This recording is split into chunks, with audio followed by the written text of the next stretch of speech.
YouTubers! My name's Willie and welcome to my channel.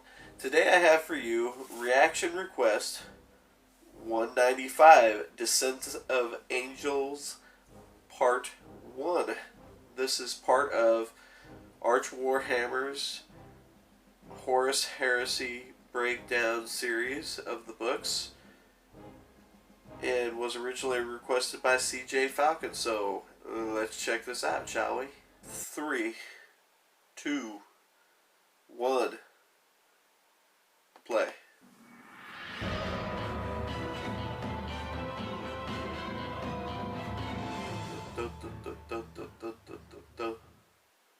Greetings and salutations, friends, and welcome back to yet another Horus Heresy lore breakdown.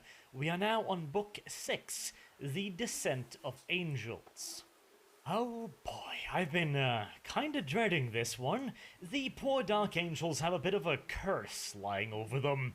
Their books tend to be less than great, shall we say, and honestly, Interesting. I hated this book the first time I read it. I felt it was way too slow, way too boring, and the action was just kinda subpar in my opinion. Rereading it though, it gets a lot better. The sheer wealth of knowledge and information it keeps within it pertaining to the Dark Angels makes it worth reading, at the very least for somebody like me, who enjoys, of course, doing the lore part of it. It is probably by far the weakest of the Horus Heresy books so far, though, so let's just crack on with it, shall we? Starting, of course, with the Dark Angels' homeworld of Caliban, a place that was going to be a rather big problem. Oh, yes, indeed. So, Caliban was a death world, one of the relatively milder versions of Death World, but a death world nonetheless, and the primary reason for this was the so-called Great Beasts. These were rather interesting creatures because they didn't seem to be species at all. Oh, really? They would be exactly one individual creature, with no outlying species, no males, no females, no apparent hereditary bonds, no apparent DNA similarities, although the Calvinites, of course, couldn't know that because they didn't have the tech to figure it out.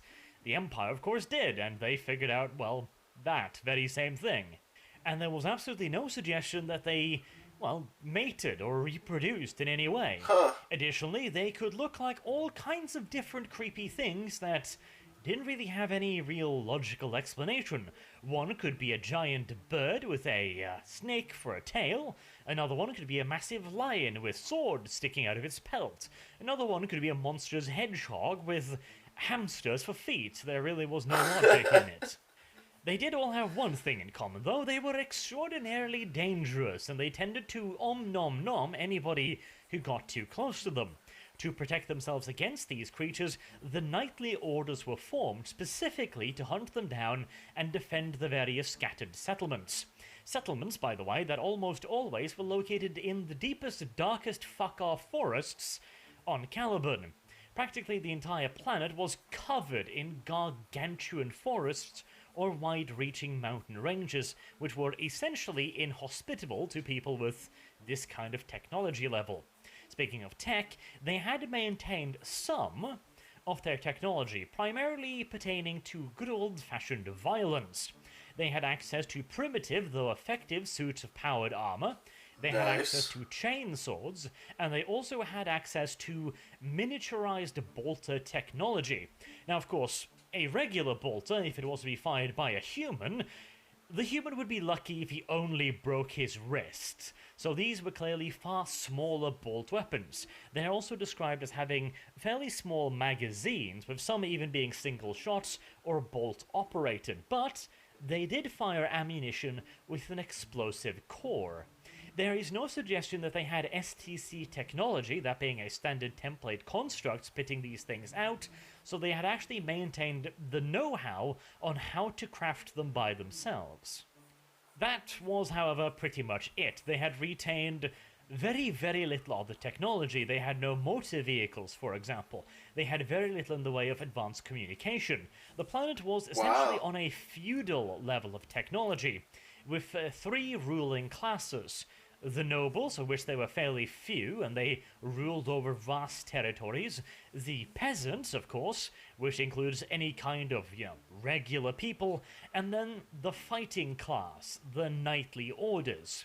Now, there is suggestion that they did have some limited form of militia in the villages, but these wouldn't be able to defend against anything like the Great Beasts. In all due likelihood, they were there to defend against other humans, as undoubtedly, as with any human society, there was plentiful infighting, and indeed, we hear multiple mentions throughout the books that the knightly orders quite frequently fought each other, though, interestingly enough, they always stopped before they came to the point where they threatened to wipe out another order, because they understood that if they wiped out an order, that would leave vast swathes of the civilian population undefended from the beasts, which is a pretty cool thing. Essentially, they had developed a chivalric order, a set of rules for combat. Wow. Indeed, some of it was highly ritualized, other parts of it was barely ritualized at all, and all of this was to ensure that they could continue fulfilling their primary purpose, which was, of course,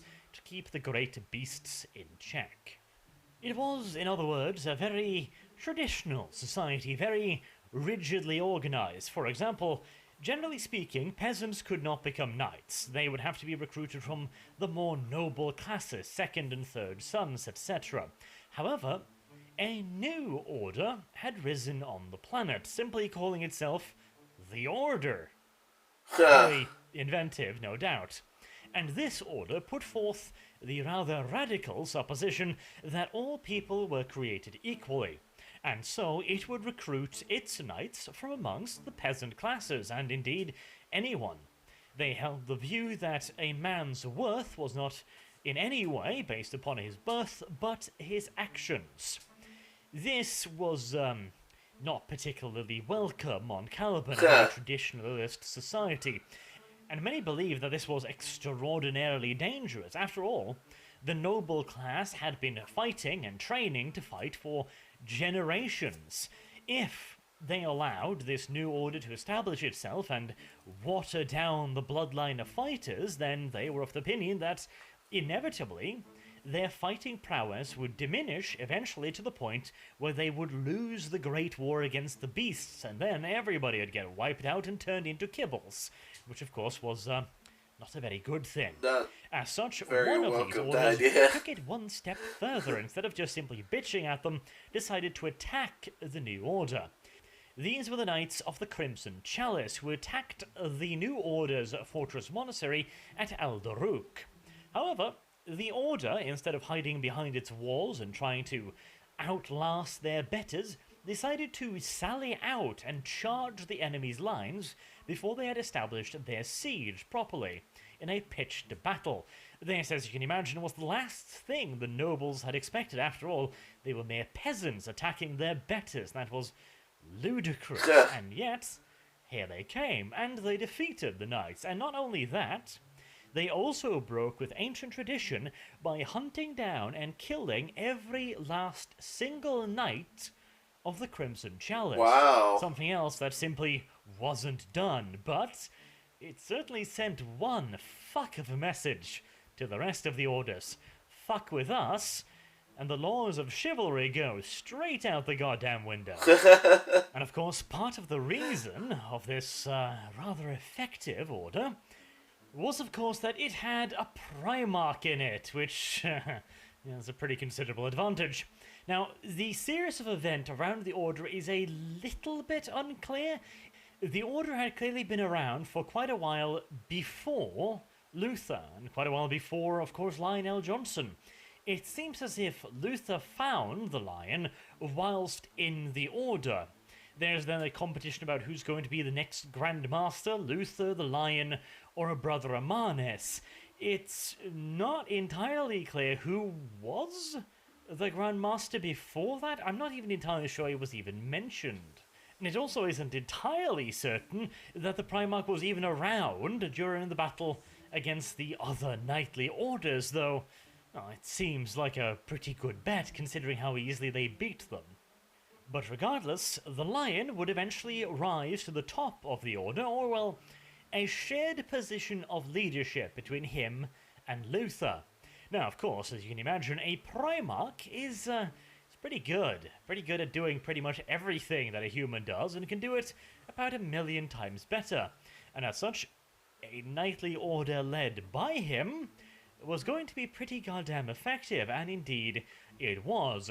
He was found in the middle of the worst, darkest, shittiest part of the forest on the entire planet, places where even the knights didn't really want to be going, and he was found naked, just kind of wandering about the forest, doing random shit, killing lions, with his bare hands, apparently, so, he had a certain effect upon everybody else. They found his achievements to be somewhat impressive, especially considering he had clearly never been in any real contact with humans. He couldn't even speak their language, and yet, within a few years, he had surpassed even their most learned scholars.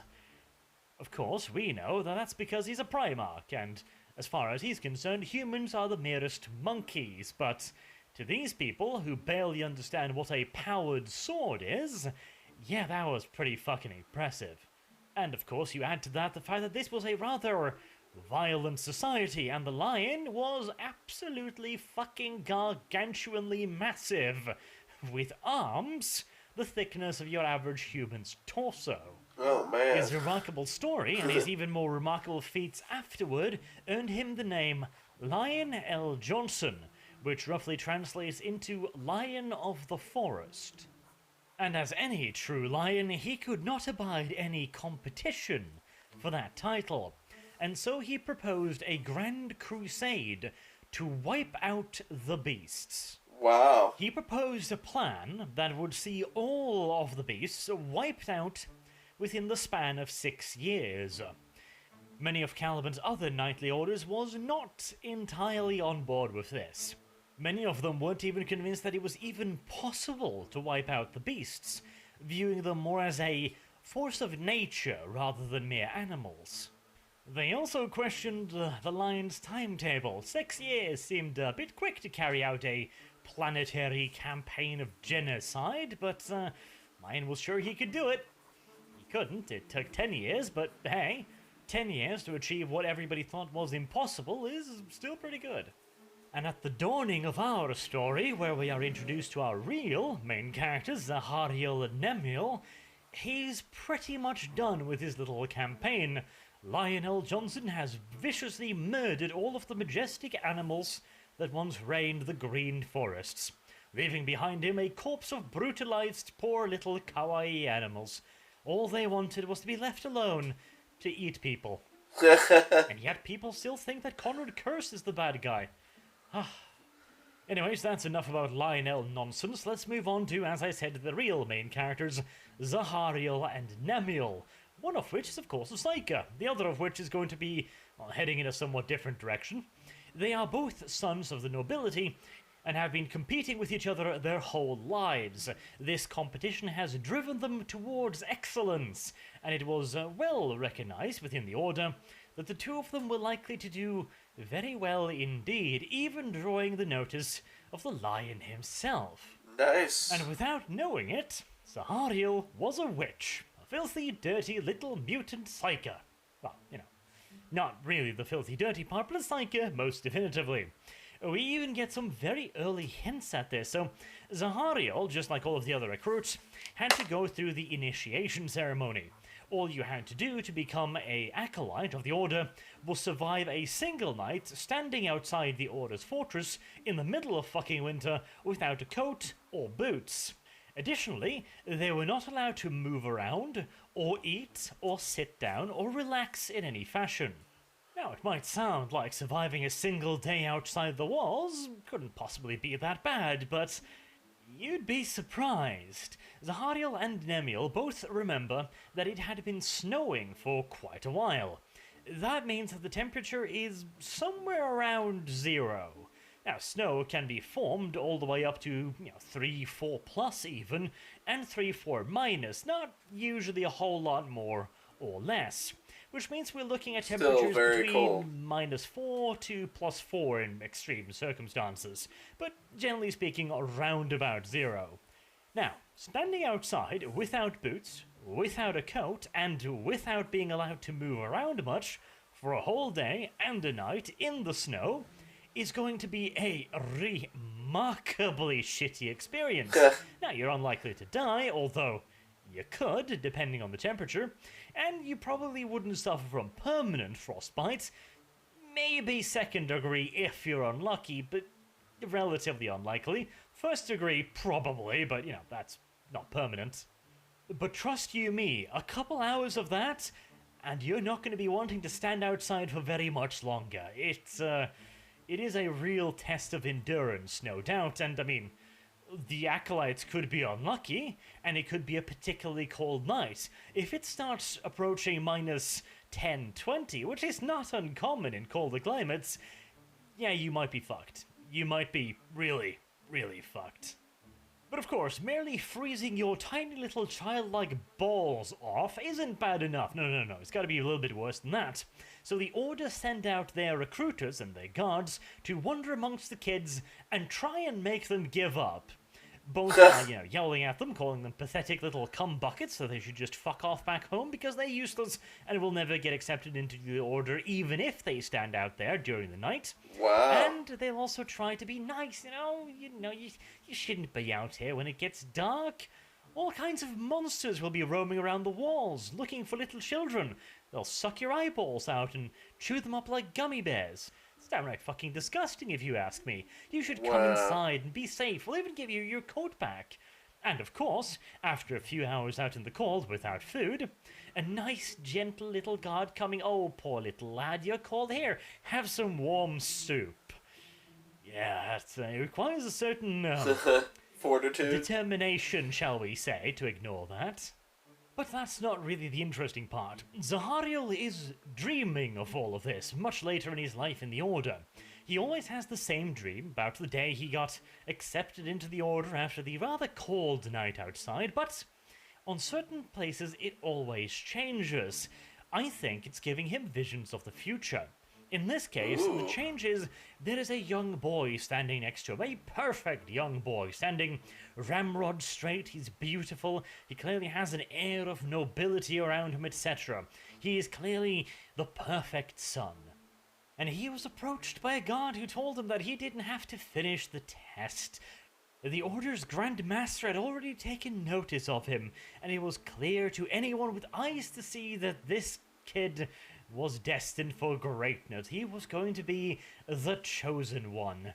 And believing this, the kid fell to his knees and kissed the ground, thereby breaking one of the rules of the test, namely to remain standing at all time.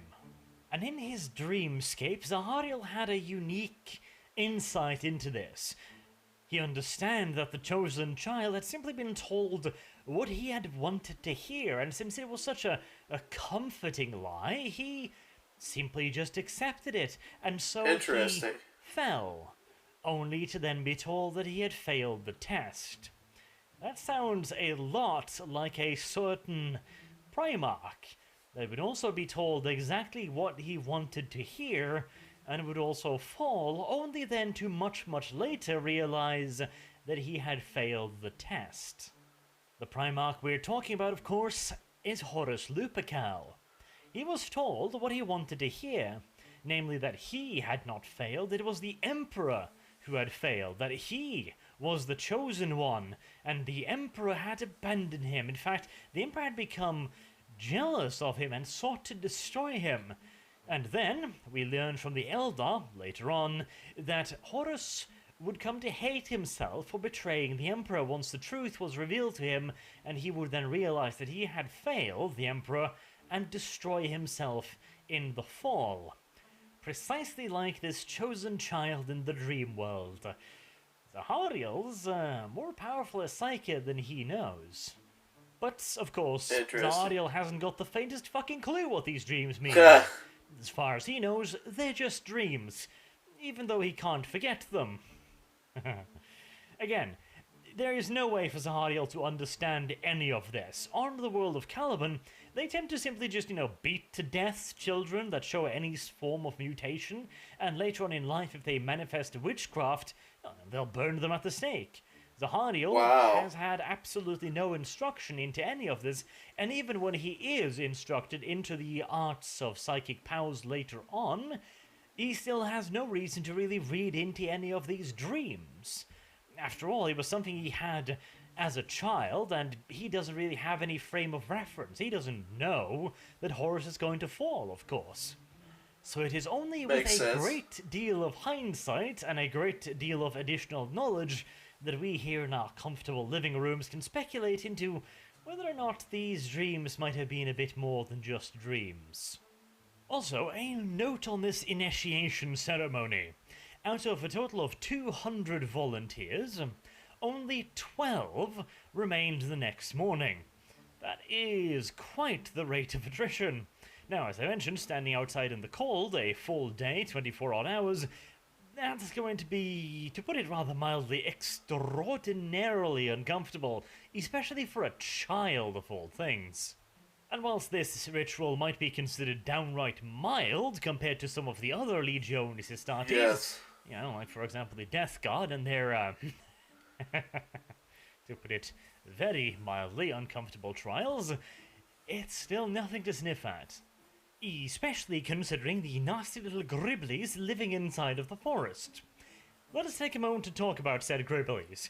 The book very heavily hints at the fact that these creatures are not natural, and in fact pretty much outright states that they are not natural. It would appear as if they are some form of warp-spawned manifestation, but not full demon. Corrupted fauna, perhaps? Or maybe minor demonic entities. It is possible that the world is very, very close to having a breach between reality, but not quite enough to let any actual proper demons through. Instead, a minor warp entity would seep through, find itself a chicken or something, and possess that. And what do you think happens when a warp entity possesses a chicken? Well, let's just say that, the chicken becomes a lot angrier. And a bit bigger as well. And might grow teeth. And a tail that looks like a snake, and, stuff like that. In short, it does not in any way, shape, or form produce pleasant consequences, not even remotely, and, well, that is the primary reason why Caliban is a death world. The extraordinarily nasty creatures, though I'm amazed that the Lion is even doing as good a job as he is eradicating them. If these things really are, partially at least, warp creatures, simply wiping them out shouldn't really have much of an effect on their numbers, as they can simply just, respawn. Basically. I mean, the hole in reality hasn't been clogged, so they can still pop on through and corrupt more creatures. Though, that might actually explain for why the Lion was so grossly off in his estimate. He simply didn't know what he was fighting, and so he thought, like, okay, there's 500 of these things, I can kill X amount in a day, therefore it's going to take this long. Not realizing that there might be 500 of them, but they might also multiply at a rather astounding rate as you start killing them. Also, about the Lion, we get a lot of insight into the Lion's personality in this book, and it is quite interesting. On one hand, the Lion is clearly very, very intelligent and very good at what he does, but on the other hand, he has more in common with Conrad Curse than you might first believe. The Lion clearly doesn't understand people, not in the slightest. In a conversation with Zahariel, it seems as if he is actually trying to get this young novice to reinforce his own thinking, as if he is looking for backup, I guess? He tells Zahariel stuff that would be considered pretty goddamn inflammatory, questioning the value of tradition, etc., which sounds like complete and utter heresy to someone in Zahariel's position as a young novice being trained using these very same traditions. Yeah. It's kind of like he's looking at this young Zahariel and going like, I'm doing this for you, I'm doing this for the future. Are you grateful? Do you understand why I'm doing this? And Zahariel, being next to a fucking Primarch, simply nods his head and goes, yes, massa. Because, well, he's standing next to a fucking Primarch. What would you have answered him? He also has absolutely no understanding or sympathy whatsoever for any of the old guard who wish to hold on to their tradition. He simply just doesn't understand it. It's not like he just simply, disagrees fundamentally with their ideas and traditions. He simply doesn't get it. He doesn't... How do I put it? When they say traditions matters to us, all he hears is white noise. Like, he can't fathom why they would think that is important on any level. And so he simply seems to take their opposition to him personally. He thinks they are obstructing him personally and his ideas, that they are essentially trying to weigh him down with this complete and utter garbled nonsense that they call traditions. And the only reason he got his crusade was because Luther convinced the others to let him have his way, convincing them of the benefits of this plan, which suggests to me that the Lion didn't even try, or wasn't very good at it, and considering that he is looking for affirmation from a complete and utter novice, somebody who hasn't got the faintest clue, really, what's going on beyond what he's been told by the Order, it's very clear that the Lion is, to put it mildly, socially awkward. In fact, I think we could go so far as to call him flat-out socially retarded. But at the same time, he's also smart enough to hide it. He can't read people at all. He barely understands how they think on even the most fundamental level, but he's smart enough to realize that and try and hide it and try and gloss it over to the point where nobody's really noticed. And indeed, when somebody gets a glimpse of this social retardation, they just think to themselves, that can't be. I must be overthinking this. The Lion can't possibly be this awkward, It must be something about me. And in fact, in later books, we will see that precise thing being put into words. And speaking of social retardation, we're about 25 minutes in, so you know what's coming.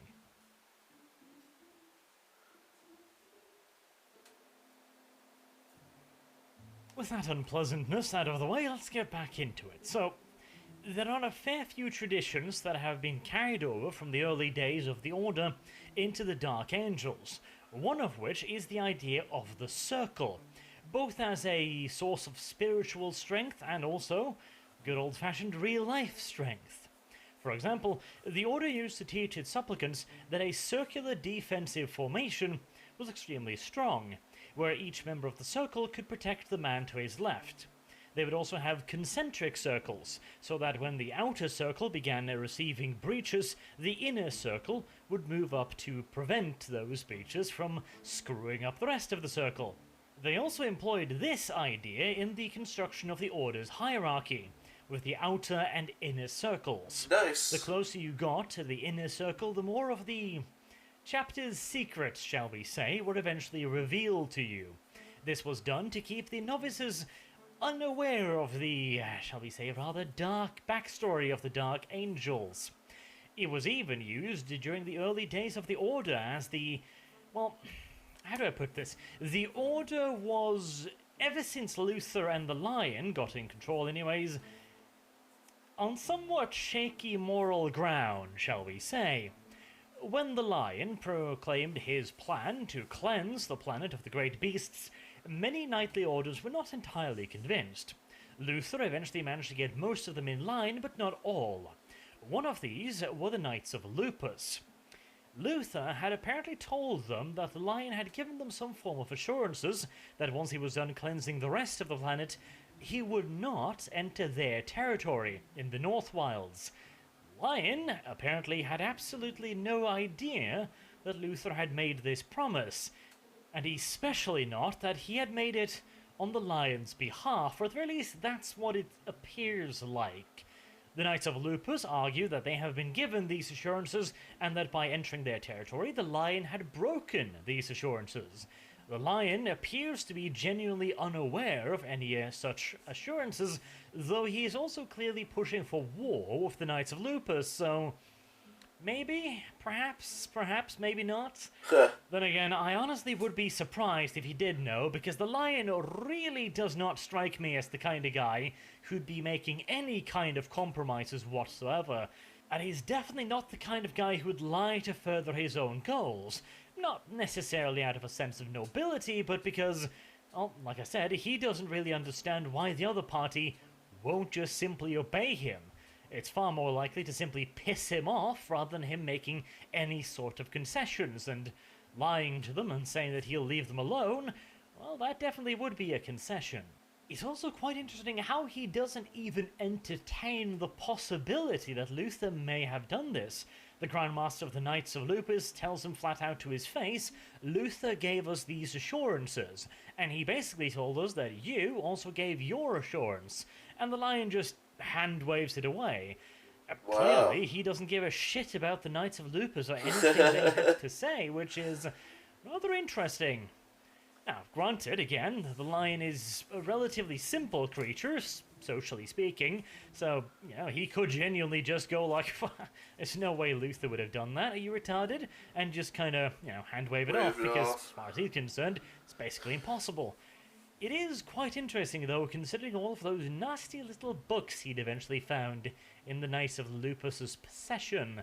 But we're getting a little bit ahead of ourselves. First, we need to talk a little bit about Sahariel and his run-in with the Calibanite Lion, which in and of itself is rather interesting, considering that the beasts are 100% unique. There are never two of the same kind, and yet the Lion killed himself a Calibanite lion, and Sahariel came across one that was awfully similar to the one the Lion killed. Interesting. This is where stuff gets really, really, really complicated. So, the Watchers in the Dark, these little pillowy creatures, the Fey thingamabobs, some kind of servant species of the Eldar, maybe? It's kind of unclear. They've definitely been around for a very, very long time, and they are, well, again, it is hinted at that they might be the original population of the planet of Caliban, but it is also hinted at that they might have been put there through non-natural means, specifically to control a potential threat. Which one is the most accurate? Well, it's not entirely clear as of yet, but these creatures have clearly been here for a very, very long time, and they have become part of the planet's folklore. The local populace in the North Wilds see them as guardian spirits of sorts, protecting them against the great beasts. The interesting fact is, of course, that in all due technicality, they kind of are, but they're also the ones that are seemingly, if not controlling the great beasts, then at the very least, how do I put it? Permissive and to some extent accepting of their behavior. These Watchers obviously know about the threat of chaos. They also know that the planet is fucking infested with it. Yes, the planet of Caliban is utterly steeped in chaos energies, and yet people are allowed to live on it without massive mutations. This is due to the fact that the areas with most intense mutagenic energies are patrolled by the great beasts, which viciously murder anybody that get close to it. A kind of fail-safe. This also prevents more of the insane shit from seeping out and infecting humans. Caliban appears to have a very interesting balance in all of this. Usually the influence of the Immaterium is either very blatant or non-existent at all, yet here it is highly localized, where certain areas would cause humans to fall to its influence, and therefore they would work to open the hole, because smirt.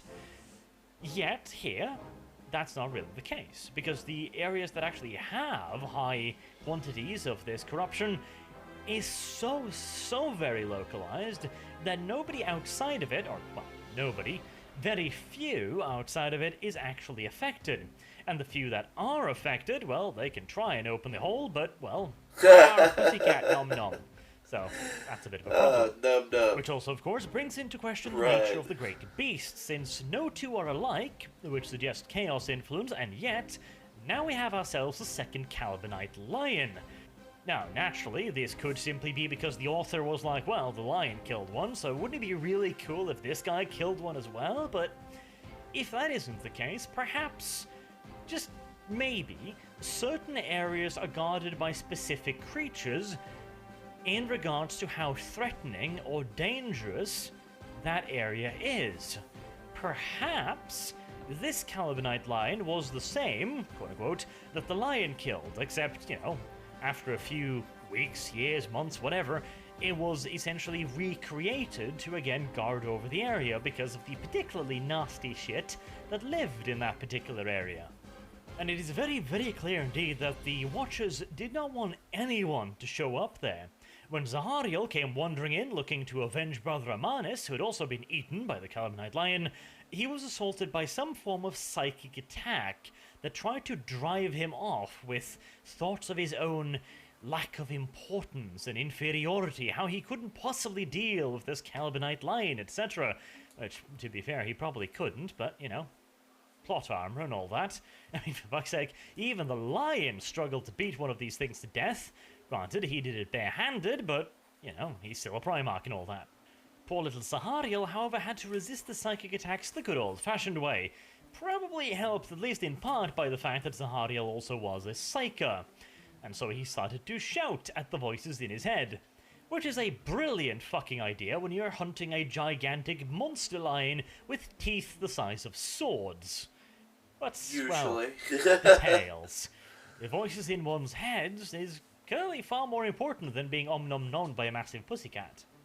Before we get to Zahariel's brief fight with the Calibanite lion, let's talk a little bit about the Watchers in the Dark specifically and what we actually do know. So, they claim to be part of an ancient alien cabal, as they've been placed on this planet to fight a taint that is already in Zahariel.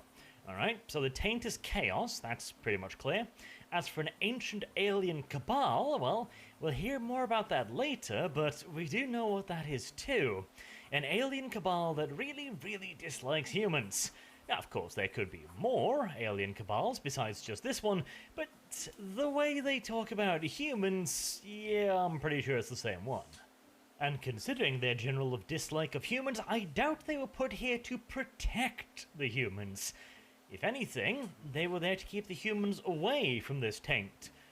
Why the Cabal didn't just firebomb the whole world, I don't know. Maybe they figured they'd let the lion grow up? It also doesn't seem entirely correct, seeing as this Cabal wants the Emperor to lose the upcoming civil war, and lose it so badly that humanity wipes itself out. Protecting one of the loyalist Primarchs doesn't really seem like something that would fit their idea of a good time, really. To further add to the oddity of it, when Zahariel tells them that he will fight against the same corruption that they are fighting, they just kind of go like, okay, sure, why not? Oh, by the way, the massive monster pussy you're looking for, it's back down the road, so go play with that. I half suspect that they were thinking like, yeah, just wave him off. The monster pussy will eat him. It's not an issue. Just shh, go. Play with the cat. And they figured the cat would eat him. The cat tried to eat him, tried very hard as well, and got very, very close, but Zahariel's a Psyker, possessing a special ability that allows him to slip into the warp, partially, for a very limited amount of time, slowing down time around him, and allowing him to pass through the flesh of other creatures, allowing him to phase his bolt weapon inside of the kitty cat and blow its heart to tiny smithereens. Poor kitty cat. Interestingly enough, though, after he has killed the kitty cat, he can then easily saw off its head with its motorized blade, despite the fact that the lion's hide was easily puffing away his bolt rounds just a few seconds earlier. Now, it is very difficult to determine anything specific about the great beast, but considering their rather unnatural resistance to getting shot again and again, there's clearly something unnatural about them. I'm thinking maybe perhaps it's something along the lines of a low-level possession, perhaps. It's, like I mentioned previously, a creature that has been taken over in part and has had part of its body mutated. We're going to see an example of something kind of like this in a later book, which suggests that at the very least it would be possible, but All in all, the great beasts of Caliban seem to be rather unique creatures, which, considering that again they are all unique, except for the two lions, because plot reasons, it's really hard to really codify them properly. There's something warpish about them, but they're also clearly not entirely demonic. Maybe we'll get some hints in later books. After all, the mysterious guardians in the darkness will essentially be enslaved by the Dark Angels at some point, so maybe they'll give up some more information after decades and decades of vicious torture. Nice. Maybe. We'll see. Unfortunately for the poor Watchers in the Dark, however, when they sent Sahariel off to get Om-Nom-Nom by the giant pussycat, they were to be disappointed as mentioned previously, he murdered the giant pussycats and returned victorious back home to Alderuk, where pretty much everyone who lived at the fortress had more or less gotten comfortable with the fact that in all due likelihood Sahariel was now a steaming pile of cat poop after having been strained through the monster's digestive system. Needless to say, it was quite a bit of a surprise when he came riding in one day and went like, "Hey, I killed the giant kitty cat!" But they took it with good grace and initiated him into the order as a full knight, on the same night, by the way, that the lion was finally made the official Grand Master of the Order. Now granted, this was essentially a formality, since the lion had pretty much been running the Order for a very long time already, with Luthras' second. But with this, he was now officially the Grand Master of the Order. And one of the first things he did was to invade the North Wilds and lay siege to the fortress monastery of the Knights of Lupus. It would appear that the lion really was not the forgiving type of person. Then again, he had to clean them out eventually because, well, they were squatting on the one last area where he needed to clean out the beasts. And considering they were ambushing his hunting parties, well, might as well take care of the problem at the root, eh? And take care of it he did in the most thorough of manners, though granted, the Knights of Lupus did give him one hell of an excuse to wipe out their entire order. Turns out the filthy little bastards had been collecting the beasts in giant cages to keep them from being wiped out. Apparently, the Knights of Lupus had some understanding, although on a very different, shall we say, plane as to why the great beasts were necessary. Once, of course, the Order entered the stronghold and saw cages filled with beasts, they were less than pleased, and when the Knights of Lupus also went so far as to release the beasts on them, well, they were justifiably miffed, shall we say, Justifiably. and decided to wipe out every last little son of Lupus that there was. Now, the Grand Master of the Knights of Lupus did mention that wiping out the beasts would bring destruction upon Caliban. He was correct, although, well, this is where it gets a little bit difficult. On one hand, he says that the reason why he didn't want the beasts wiped out was because once the humans had wiped out the beasts, they'd start fighting each other. To me, that seems like a fairly moot point, like, okay, yeah, we'll fight each other, but there'll still be more arable land. Life will still be better without the great beasts, so, the argument that we might still kill each other seems rather pointless. They'd already been fighting each other. However, it is also possible that this was an excuse, or perhaps they had originally known the reason why the great beasts existed, to protect Caliban from the taint. But over the millennia, if not thousands of years, the knowledge was, like most knowledge eventually is, diluted. And eventually, the Grand Masters of the Order couldn't really know why they were supposed to protect the great beasts again, because the knowledge had been lost, and so they reasoned themselves into another reason for why they had to protect the great beasts, because all they knew was they had to protect the giant fluffies, for some reason or another. And it is very clear that their libraries included some rather dubious tomes, shall we say. The lion, after just leafing through a few of them, went, "Hey, treasure trove," and had them all carted off back to Alderuk. And after that, he pretty much just sequestered himself in his chambers. Didn't even take part in beast hunts, just poring over these books and reading them. Now this is very interesting, because as we will know later, these books were, to put it fucking mildly, heretical in nature, and yet there is very little heretical about the lion.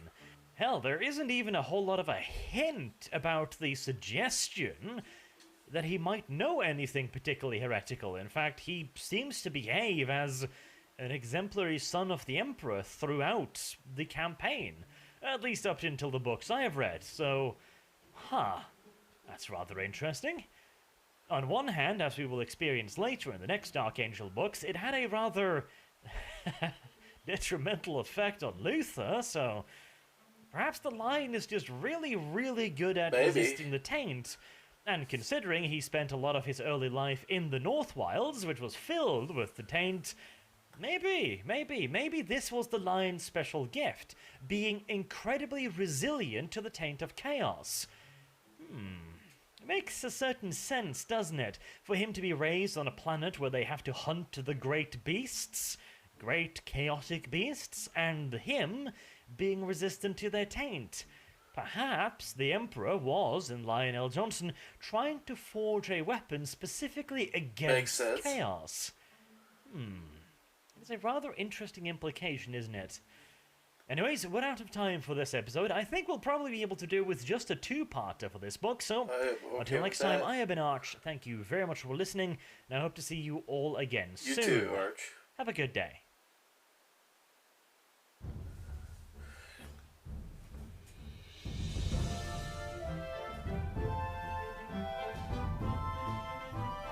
Dun, dun, dun, dun.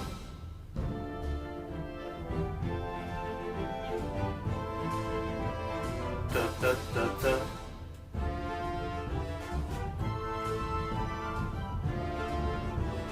Dun, dun, dun, dun. All right. A very interesting gathering of information on the Dark Angels. Started out with Arch found it at first boring until he read it later for more detail. Calgrim was considered a death world and contained these great beasts, warp-affected entities that were all unique and powerful and threatening to all the human life on the planet.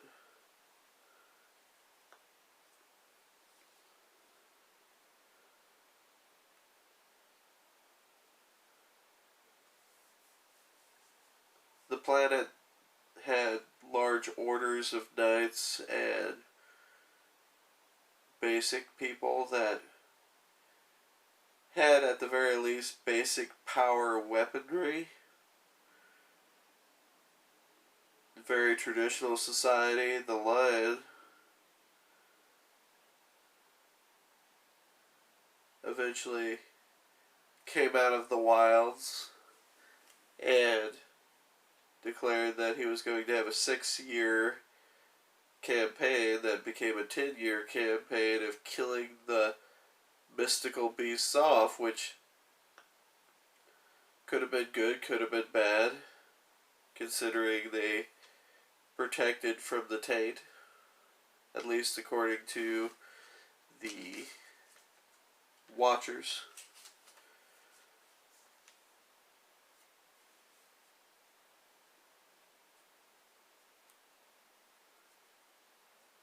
They talked about the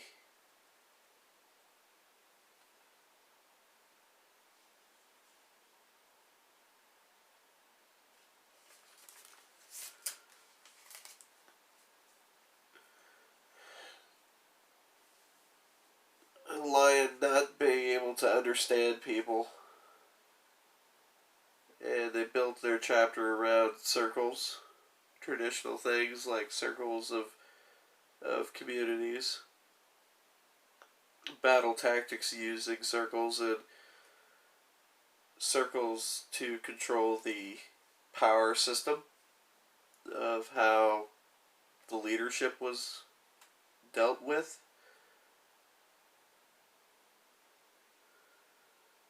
The Watchers were apparently part of an ancient alien cabal.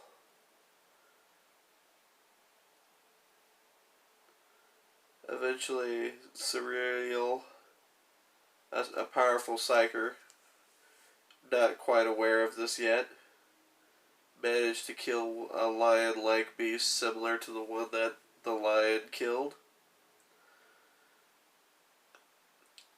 Eventually, the Knights of Lupus ended up getting invaded because they had control of the last of the land that had the great beasts on it,